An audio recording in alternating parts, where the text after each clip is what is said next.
Good morning students, welcome back to economics class. In our last video, we have seen rural development part 1 of current challenges facing Indian economy. Today we are going to see part 2. In this, rural development part 2. But before seeing this, we will revise it. In part 1, we have seen what is meaning of rural credit and how do the farmers get credit. That is through non-institutional sources and through institutional sources. So this was the part related to finance. But we will see what is the part related to marketing. Farmers get finance. We have seen that in part 1. But how do they do marketing, or how does the government help them in this? So we will move further with the meaning of agriculture marketing. What is agriculture marketing? Okay. It is a process that includes assembling, storage, processing, transportation, packaging, grading and distribution of different agriculture commodities across the country. Now it looks like very big, but it's very simple. These are all services, that is storage, processing, assembling, transporting, grading, packaging. This all services have to be provided to a product and then it has to be sent to the consumer. So this process is called as agriculture marketing. But very simply we can write a definition or meaning, that is it includes the services means all the services involved in moving the agriculture products from farm to the ultimate consumer. All the services have to be provided from farm to the ultimate consumer. That is called as agriculture marketing. Now, while doing agriculture marketing, the defects of agriculture marketing are there. That means they face some problem. What are that problems? We will see one by one. Lack of storing facility. The farmers have a storing facility. They lack means they go behind or they do not have it. How? They cultivate the crop, but where to store it? Where to keep it? They have this problem. So government also helps them in this. They provide the warehouse to them, that is government warehouse, where they can store their crop and can be sell later on when the price is high. Or else what the farmer do, they keep their crop in just open place, and when there is a rain, all the crops are being damaged. So they don't have all this facility. Next is lack of effective transportation. Now here effective transportation means how the products have to be sent from rural area to urban area. They have no idea, they don't know how to use the transportation in a good way. So government also provides them this facility, which we are going to see further. That means it's very easy. When they send the crop from the rural area to urban area, they get good price for it, but they don't have all this facilities.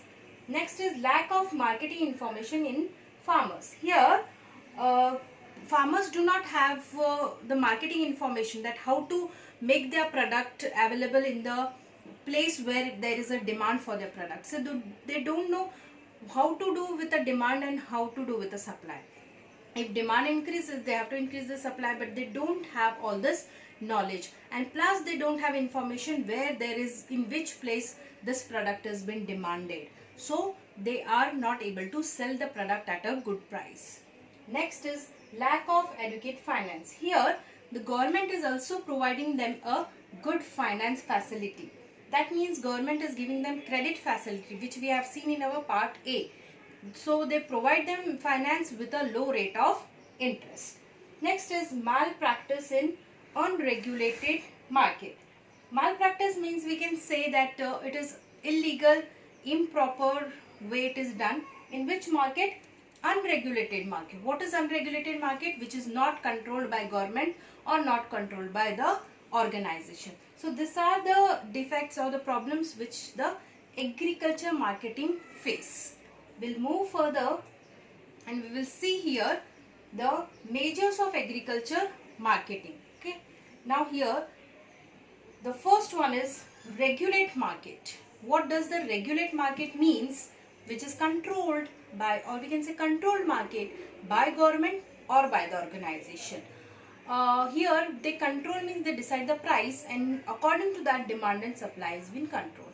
For example, we can say water, gas, electricity.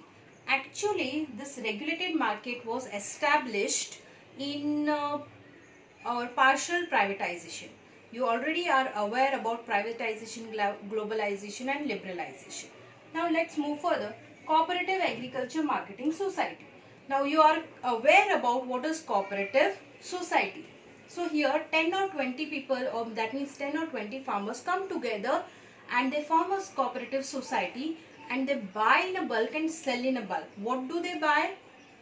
They buy the seeds, they buy fertilizer, pesticides, so they get in discounted rate, and they sell their crops in a bulk so that they get a good profit, and that can be distributed among the partners, that means among the farmers. Next is minimum support price, which is called as MPS, that is minimum support price. Here the government purchases the crop from the farmer decided at a minimum price and keep it with them, because the farmer gets money for it if the crop is not being sold in a market. Government is always there to help the farmer, so they purchase them from the farmer. That price is called as minimum price and it is supported by government, so it is called as minimum support price. Next is subsidized transport. Here subsidized transport means, subsidiary means where the government gives at a cheaper rate or a comfort. So here government gives a comfort or cheaper rate transport.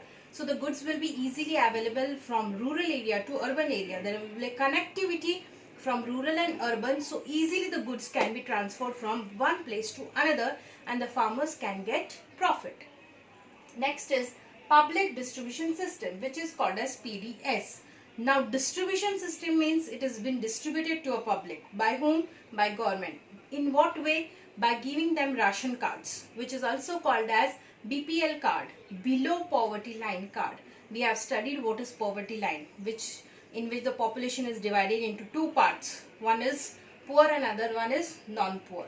So which is also called as cut-off line. So according to that, when the person who are below the poverty line can purchase the wheat, rice, everything from the ration, there is a particular place where the government gives them all these crops in discounted rate. Still we move further with the majors of agriculture marketing. Here we will go with first point, provision of warehouse facility. Government provides the warehouse facility, that is storage facility. So government already gives them this, so they do not lack in storing facility. Next is standardization and grading. Government also asks them to give a standard and grading to their product so that can easily be sold. Standardization according to the quality. Rice also have a different quality. According to quality, according to the standard, the price has to be decided, means grading has to be done. Well defined class has to be given to their product. That is called as standardization and grading, which is being taught to the farmers. Next is improvement of physical infrastructure. Infrastructure is being provided very good by government. Government is trying each and every best step to develop the rural area. When the rural area will be developed, and when we will say it is a rurally developed, when the farmers will be developed and entire rural area will be developed. So they provide all in good infrastructure in road, dam, canal, providing water, even they provide money, that is credit facility. Even the guidelines is provided. Each and every step is being done by government to improve the rural area. Then it will be a developed area that will be called as rural development. So here still we have to move further with the rural development, and today we have seen defects and majors, and keep on watching our video. Thank you so much.